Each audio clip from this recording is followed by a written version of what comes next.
Boa noite a todos. Então, hoje que é dia das mentiras, não sei o que é que eles quiseram dizer com isto, de me calhar a mim. Mas vamos aqui então apresentar um tema, e o tema que nós trouxemos hoje é vícios morais. E aparentemente, bem, pelo menos penso eu que para algumas das pessoas, vícios morais, o que é que será isto? E antes de começarmos a palestra propriamente dita, eu queria só falar aqui, explicar aqui um bocadinho como vai ser a palestra hoje. Talvez a palestra hoje vá ser um bocadinho diferente do que nós estamos habituados, porque basicamente o que eu vou fazer é mostrar uma série de vícios morais. Então, mas porquê? Assim, uma palestra só a dizer nomes de vícios morais e falarmos um bocadinho sobre cada um deles. O objetivo é que cada um de nós, no seu íntimo, aprenda algo de novo, ou seja, fazer-nos pensar. Há de haver alguns vícios morais que, quando aparecerem na projeção, algumas pessoas vão dizer: este eu não tenho, mas depois se calhar nós vamos falar sobre isto e se calhar às vezes até tenho. E à exceção aqui do Tony, acho que toda a gente aqui vai ter um ao outro. Exato, Tony tem todos. Não tem nada. Bom, então o que é que será vícios morais? Quando nós falamos em vícios, logo aquilo que nos vem à mente são os vícios como o tabaco, o álcool, drogas, o vício do jogo, sexolatria, e vícios morais não encaixa aqui. Então, isto são os vícios que nós habitualmente ouvimos falar. O que é que serão vícios morais? No Livro dos Espíritos vem referido os dois principais, e vamos começar exatamente por aí, que são o orgulho e o egoísmo. E logo por aqui, se estes são os dois principais e são a origem de todos os vícios morais, nós começamos já com uma ideia do que é que a palestra vai abordar. Então, o orgulho e egoísmo. Começando pelo orgulho. O orgulho, de uma forma simples, é exatamente o caminho oposto do amor, não é? É andar ao contrário do amor. E é também o oposto da humildade. Uma pessoa orgulhosa não encaixa nem com amor, nem com humildade. E às vezes nós até temos 100% de saudades de alguém, mas como temos 110% de orgulho, mantemos-nos, não é? E então eu até encontrei esta imagem muito engraçada na internet, que é uma conta de matemática: o meu orgulho mais o seu orgulho é igual a ninguém se fala. E todos nós, por vezes, já passámos por algo assim semelhante, seja por responsabilidade nossa, seja por responsabilidade de uma outra pessoa, seja por responsabilidade de toda a gente. Mas devíamos tomar atenção a isto, que isto pode ter repercussões que nós não estamos à espera. E depois, uma característica também muito comum no orgulhoso é que mais vale partir que dobrar. E fazemos ao contrário do bambu, que é muito curioso porque adapta-se bem aos ventos e tal, e o bambu sempre dobra e é raro partir. Devíamos aprender qualquer coisa com o bambu. O egoísmo. Bom, também todos nós temos noções do que é egoísmo. É tudo eu sei, eu quero, eu mando. Eu preciso, e depois lá no fim, primeiro eu, depois no fim vêm os outros.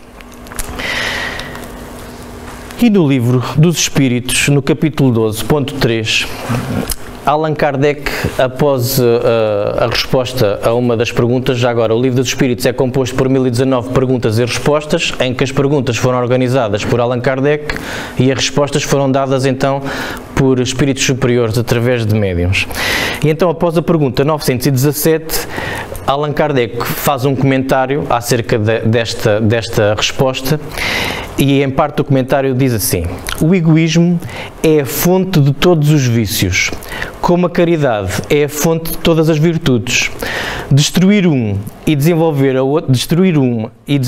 outra deve ser o alvo de todos os esforços do homem, se ele deseja assegurar a sua felicidade neste mundo, tanto quanto no futuro. E isto já nos faz pensar qualquer coisa. O egoísmo é a fonte de todos os vícios. Mas se o orgulho e o egoísmo são os dois principais, quais é que são os outros? Quais é que estes dois originam? Vamos então entrar. E nada melhor que, já que estamos no dia 1 de Abril, começar pela mentira, que é um dos vícios morais. Obviamente, e agora aqui queria fazer uma ressalva, no Espiritismo, o Espiritismo é algo de sério, mas as pessoas, os espíritas, são pessoas bem dispostas. Ora, vamos fazer aqui um à parte. Se para fazer uma brincadeira aqui ao Tony, eu fizer aqui uma brincadeira em que faça uma pequeninha mentirinha que não magoe ninguém, estamos a falar de uma coisa completamente diferente do que nós vamos abordar aqui. O que nós queremos abordar são outro tipo de mentiras, mentiras de outro calibre. Não que todas as pessoas que trabalhem neste local sejam mentirosas, nada disto, mas pronto, nós estamos muito habituados a pensar que a maioria da classe política uma vez diz uma coisa, depois a seguir já não é aquela, diz outra, e depois diz assim, afinal não era verdade. E lá não há mentiras, lá o senhor, isso não é verdade, não é mentira, isso não é verdade. Mas existem mentiras em muitos cenários, como por exemplo, no casamento ou nos relacionamentos, nos currículos, e isto é muito habitual. Eu durante algum tempo fiz recrutamento e seleção e pronto, parece que é normal pôr umas mentirinhas no currículo para sobressair mais qualquer coisa. Só que depois às vezes escorrega-se na casca da banana durante a entrevista e é melhor porem sempre a verdade. E depois, nós próprios, muitas vezes criamos cenários que são mentira em que nós pensamos que são verdade. Ou seja, nós criamos cenários em que achamos que determinada coisa é verdade quando não é. E nós estamos a criar uma mentira para nós próprios ou para quem nos rodeia. E eu aqui vou-me expor um bocadinho. Eu tenho 41 anos, pronto, para algumas pessoas aqui já sou cota, para outros ainda sou novo, depende, estou assim no intermédio. Mas já passei algumas coisitas, por exemplo, cresci num local em que é muito problemático, em termos de drogas e companhias limitadas, felizmente nunca meti nada disso, e já passei por algumas situações que se calhar algumas pessoas, felizmente, não conviveram de perto com isso. E por duas vezes, nestes 41 anos, convivi de perto com a mentira de minha responsabilidade, ou seja, a mentira feita por mim. E na altura eu pensava que estava a fazer bem. E só aprendi com o erro. E então eu tentei fazer isto esquematizado. Vamos imaginar que aquilo que está azul sou eu. Está bem? E então eu, para não magoar, perante determinado cenário, para não magoar terceiras pessoas, decidi, bem, se calhar o melhor nesta situação é mentir. E fiquei assim uma pequenina mentira. E fui vivendo com aquilo. Só que a mentira foi crescendo. E eu pensei, bem, vou ter que resolver isto, porque não se vai viver assim. E então, conforme eu estava a tentar resolver as coisas para passar incólume e ninguém agarrar a mentira, como o povo diz coisas muito acertadas, a mentira tem perna curta e fui apanhado, não é?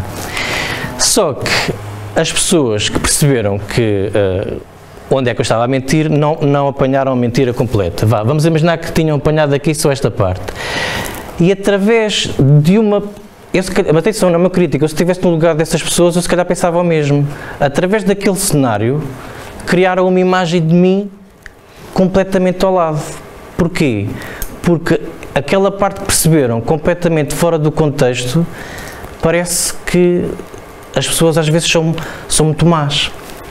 Mas aqui ainda tinhas uma parte azul. Exato, ainda tinha a parte azul ali à volta. Ali é preto, de atrás, já viste? Só é azul no computador. É azul escuro.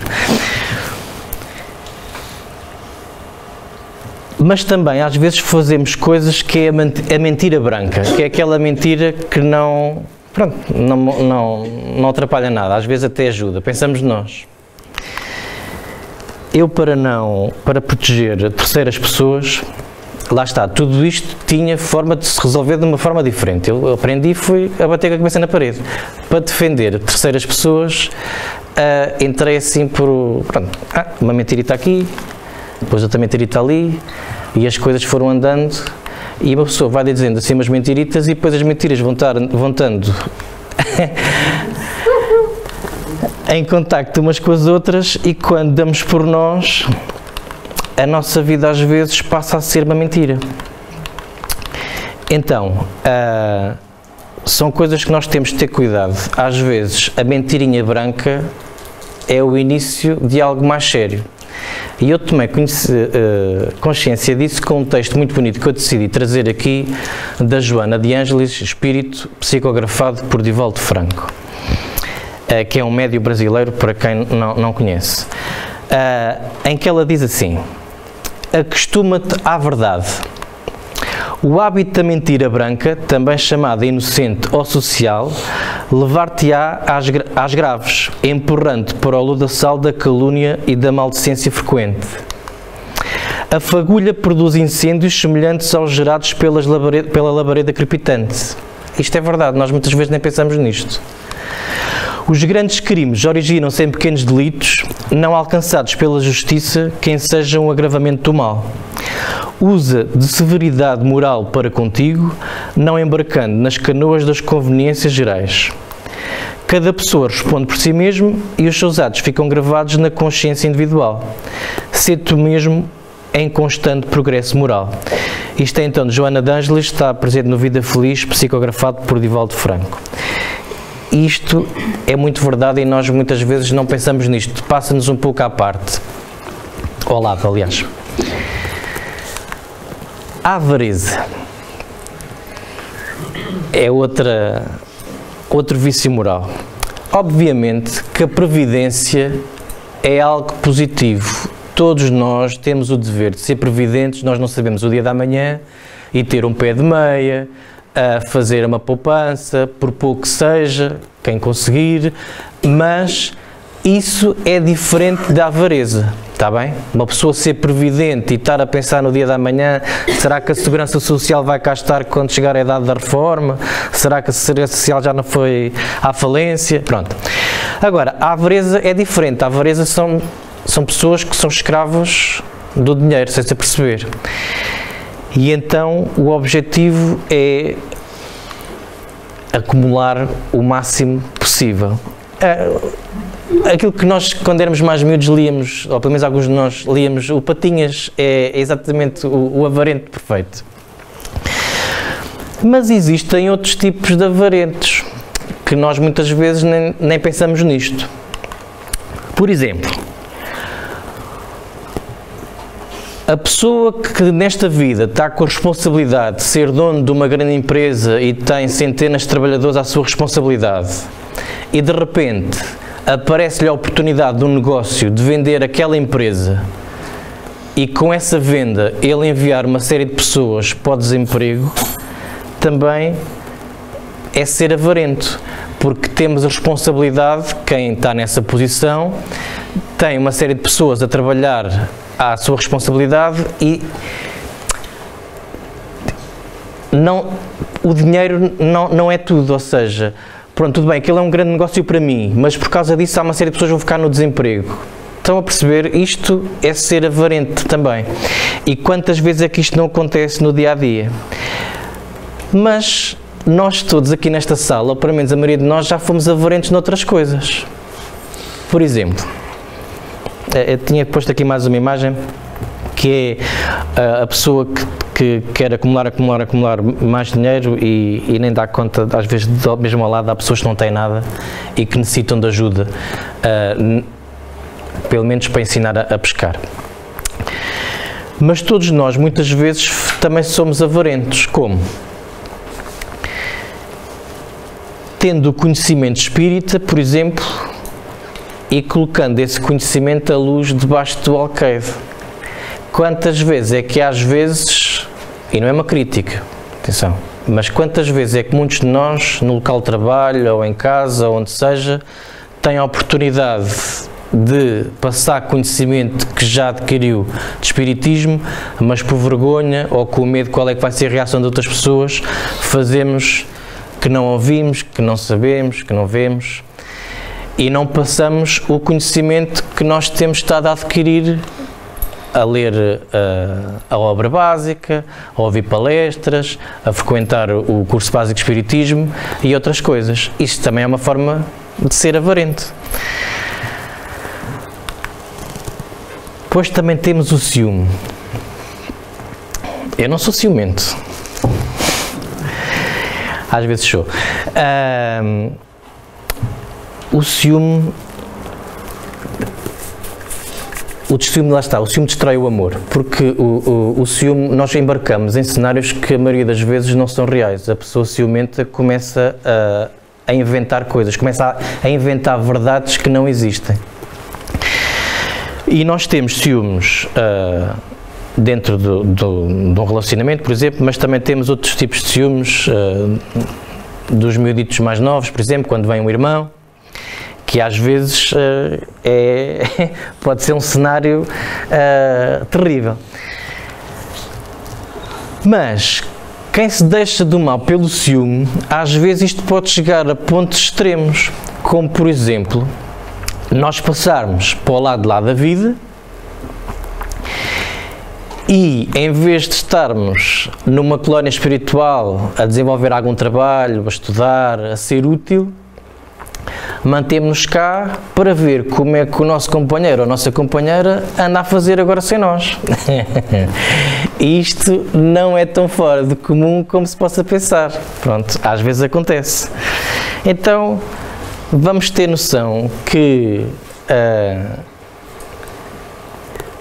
como é que diz na igreja? Até que a morte nos separe, não é? Pronto, então, então vamos ter noção disso. Quando chegar a nossa vez de ir para o lado lá da vida, nós não somos donos nem de nada nem de ninguém. Somos donos da nossa consciência. E depois, existe outro tipo de ciúme que está já linkado ao tema que vem a seguir, que é, por exemplo, o trabalho.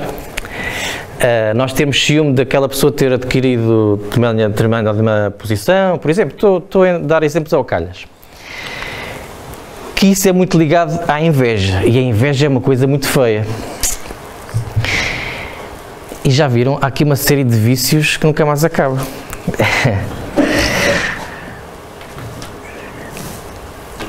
Nós, com a inveja, passamos demasiado tempo preocupados com aquilo que os outros têm ou que os outros são e perdemos tempo com aquilo que nós podíamos fazer. Eu trouxe aqui uma imagem, penso eu, que pelo menos o objetivo era pôr as pessoas bem dispostas, mas a inveja é mesmo isto. Estas 4 pessoas que estão aqui, cada uma está a pensar a sua coisa. Esta senhora que está a dizer, se eu tivesse a sua beleza, desta rapariga que é mais nova. Ela, a mais nova, está a perguntar, a pensar, se tivesse as suas joias. Depois o rapaz está a dizer, se eu tivesse o seu dinheiro. E o outro senhor mais velho, se eu tivesse a sua mulher. Bom, e se nós, em vez de estarmos a perder tempo com isso, estivéssemos satisfeitos com aquilo que somos, com aquilo que temos, estávamos a aproveitar melhor o tempo.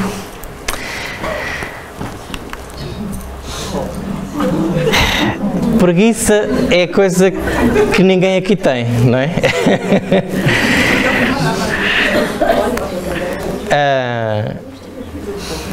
Obviamente, todos, ou a maioria de nós trabalha, ou mesmo quem não trabalha, já esteja reformado ou esteja desempregado, tem alguma atividade extra-profissional e muitas vezes estamos cansados, sai-nos do pelo. E necessitamos descansar, e há aquele momento de preguiça que é para recarregar baterias, mas não é isso que nós estamos aqui a falar. E aqui não há ninguém preguiçoso, certo? Por isso é que nós vimos sempre à sexta-feira ver as palestras, nunca faltamos. Nunca ninguém falta por preguiça. Também é comum as pessoas nunca faltarem ao curso básico de Espiritismo. Ou mesmo, quem faz palestras, eu nunca tive preguiça a fazer uma palestra. Estou a mentir, já tive às vezes. Sim, pá, porque às vezes, lá está, a pessoa está cansada e apetecia outras coisas. Mas não podemos perder tempo. Mas uma coisa que muitos de nós temos todos os dias é a preguiça de orar. Nós tratamos de tudo na nossa vida, dia a dia, de comer, de tomar banho, tudo mais, e esquecemos-nos de orar. E aqueles 5 minutos, 10 minutos, meia hora, depende. Aquela ligação com o mundo espiritual é muito importante.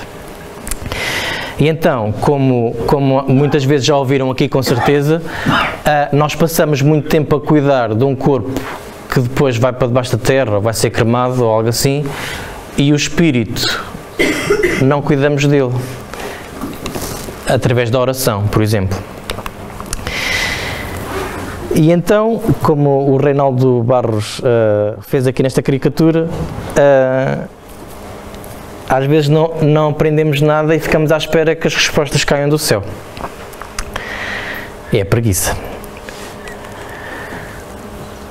Outro vício moral, negligência. Antes de falar sobre negligência, vou-vos falar, para quem não conhece, sobre este site. Isto é um blog que é os Espiritinhas, que é feito por um senhor que se chama Wilson Pontes, é brasileiro. Aconselho quem quiser ir à procura na internet, é www.espiritinhas.blogspot.pt. O .pt ou .com, ele assume sempre o sítio onde nós estamos. E então, ele através de quadradinhos de desenhos faz algo com algum humor, faz-nos pensar. Então, sobre a negligência, ele tem estes 3 quadradinhos que diz assim: no dia do estudo, você viu aquela postagem na rede social? Passei a tarde toda a ler os comentários no telemóvel, isto agora é normal, no Facebook, Twitter e tudo mais.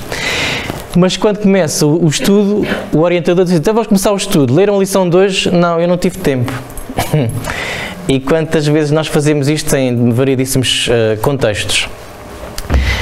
Mas depois também somos negligentes noutras coisas. Por exemplo, esta senhora está no atendimento e está a pedir ajuda, a dizer: ai, ajude-me, que eu sinto meu marido junto de mim.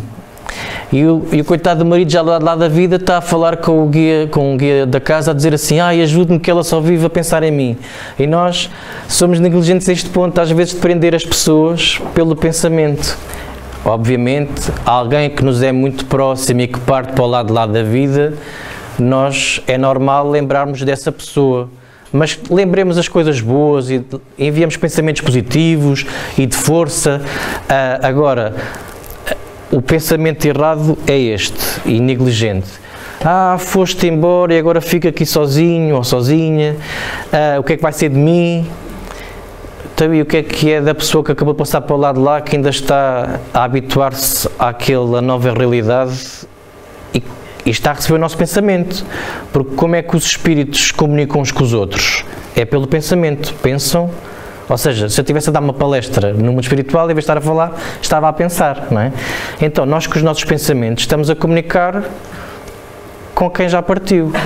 E muitas vezes estamos imaginem isto, nós estarmos a colocar uma pessoa aflita e ela não nos poder ajudar, não é? Então, vamos pensar nas pessoas que nos são próximas e que já partiram, com carinho, com ânimo, mas não com este ponto de vista, está bem? A vaidade. Isto é aqui um bocadinho mais que o Tony. Eu não. Nós, quando falamos em vaidade, lembramos logo disto, né? Das maquilhagens das senhoras, ou de cortar o cabelo e da roupa que vestimos e tudo mais, mas não é nesse ponto de vista que nós queríamos falar aqui do vício moral da vaidade. Mais descansado. É, por exemplo, isto. Às vezes entramos em vaidades tolas. Por exemplo, este desenho aqui, este senhor está a dizer assim, em outras vidas eu fui um médico ilustre, um filósofo, fui um frei missionário, fui rei, fui rainha, fomos tudo e mais alguma coisa. Calma.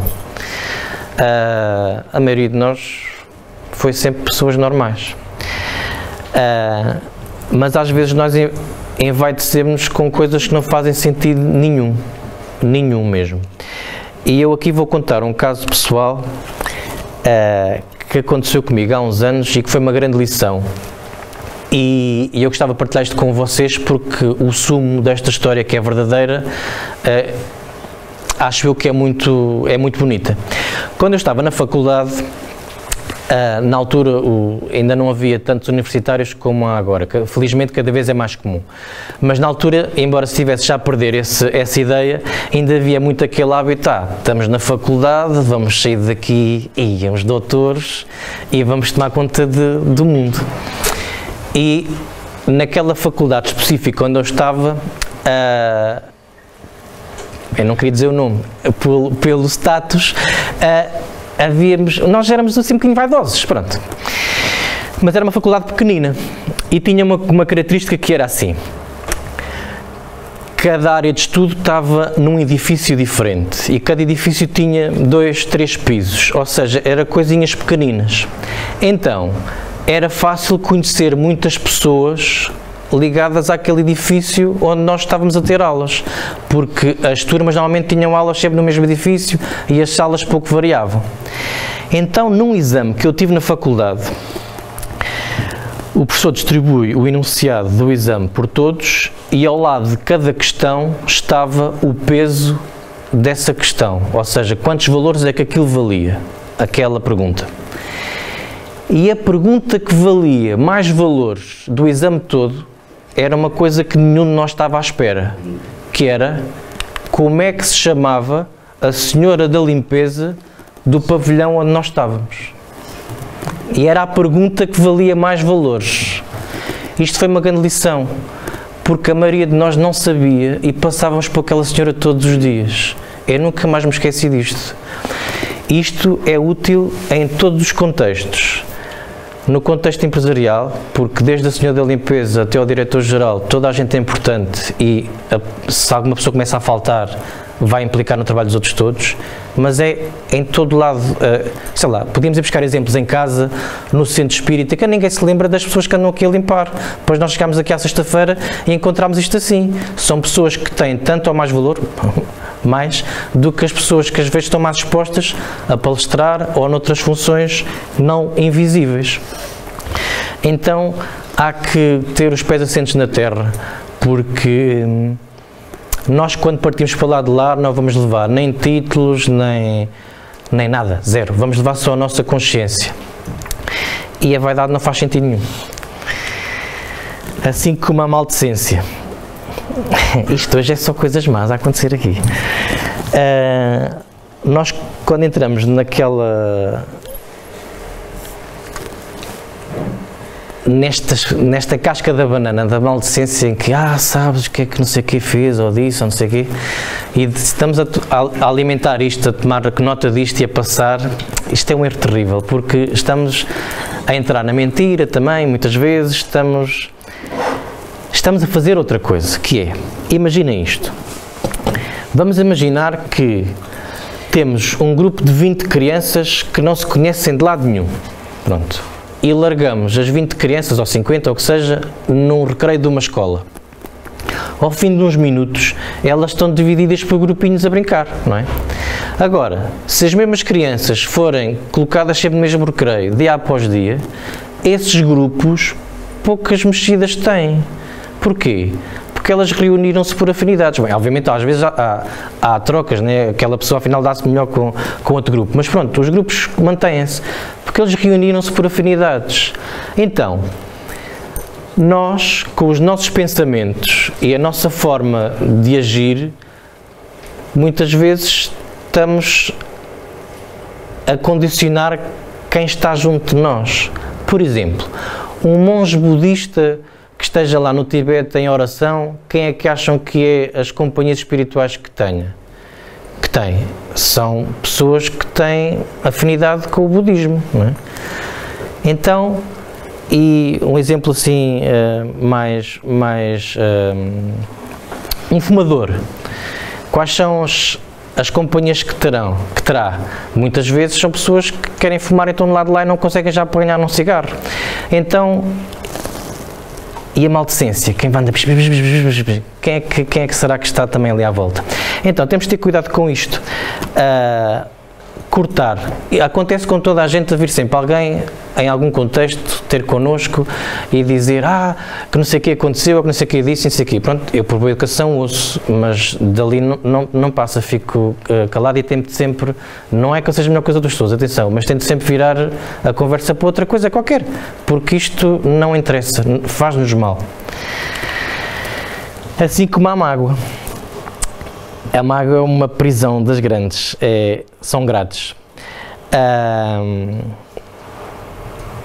A mágoa é nós lembrarmos de coisas negativas que aconteceram no passado e depois ficamos assim.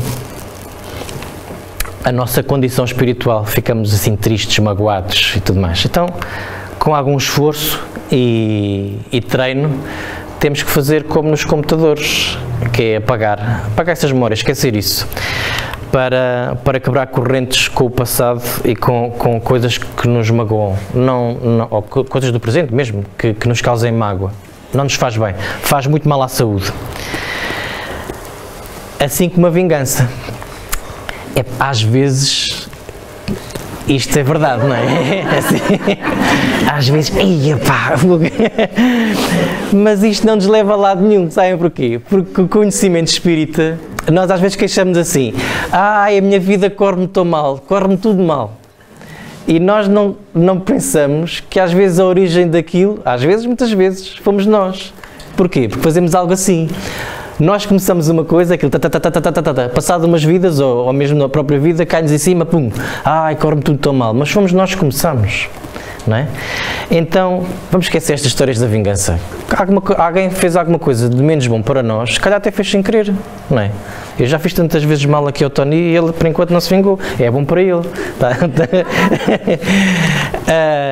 Então, como dizia Cervantes, elimina a causa e o efeito cessa. É para pensar. Assim como a culpa. A culpa é a pior coisa que nós podemos carregar e nós vivemos carregadinhos de culpa, estou a falar por mim, em montes de coisas. Mas há aqui uma coisa importante que é a culpa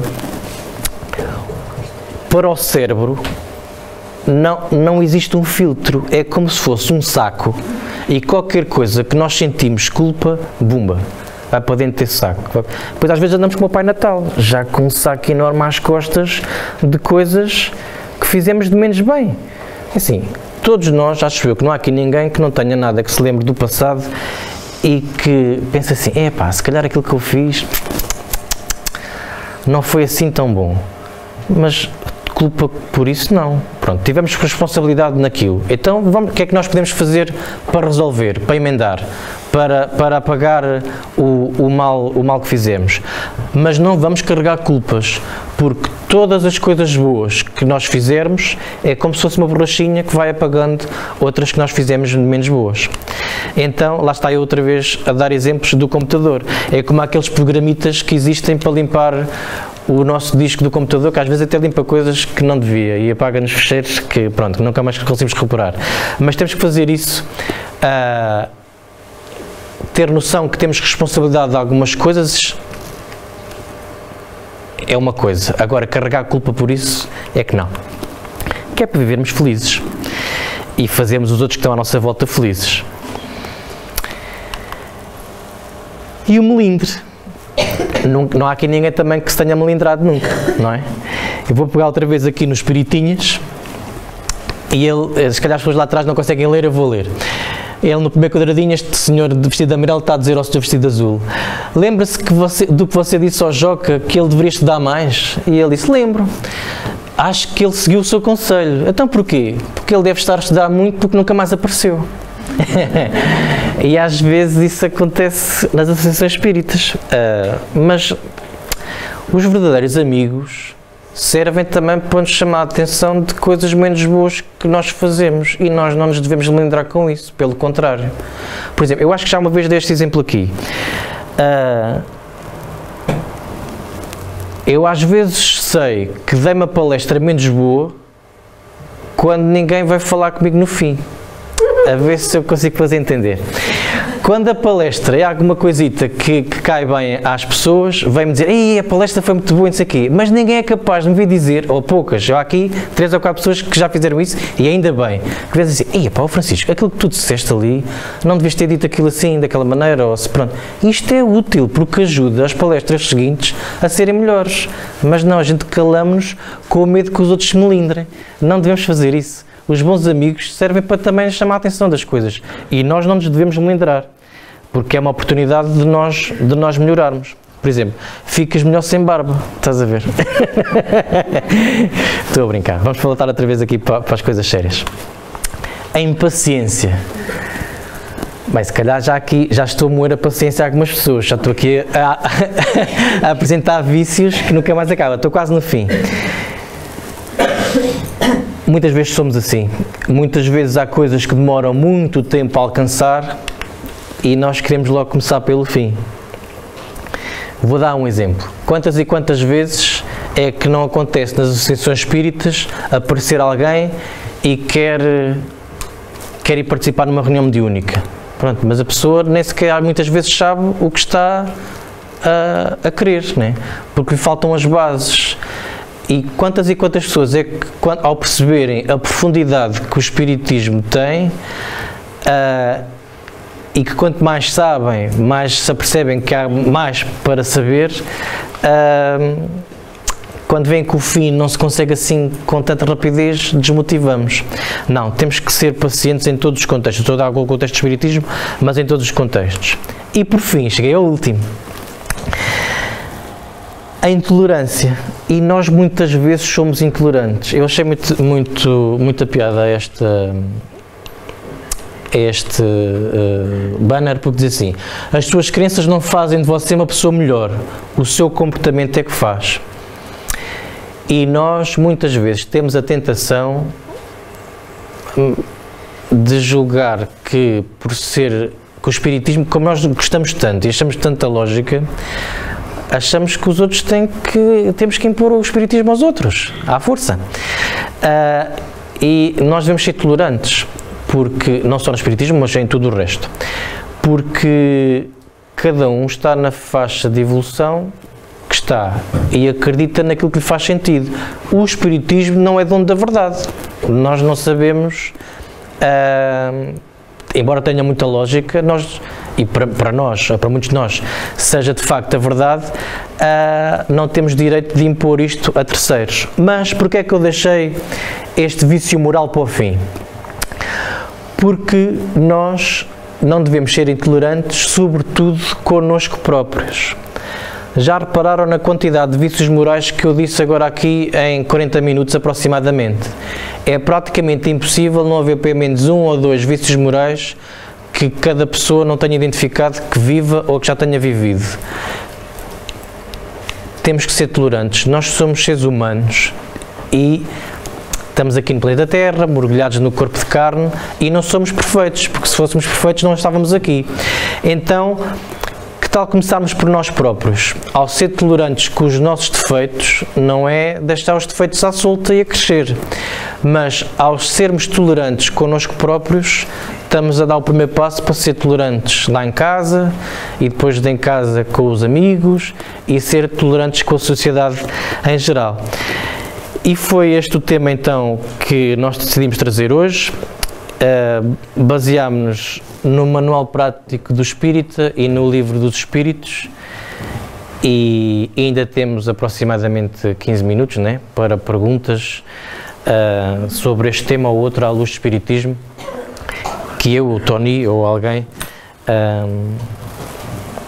responde, ou então se não sabemos vamos estudar e respondemos para a semana. Desligo? Não?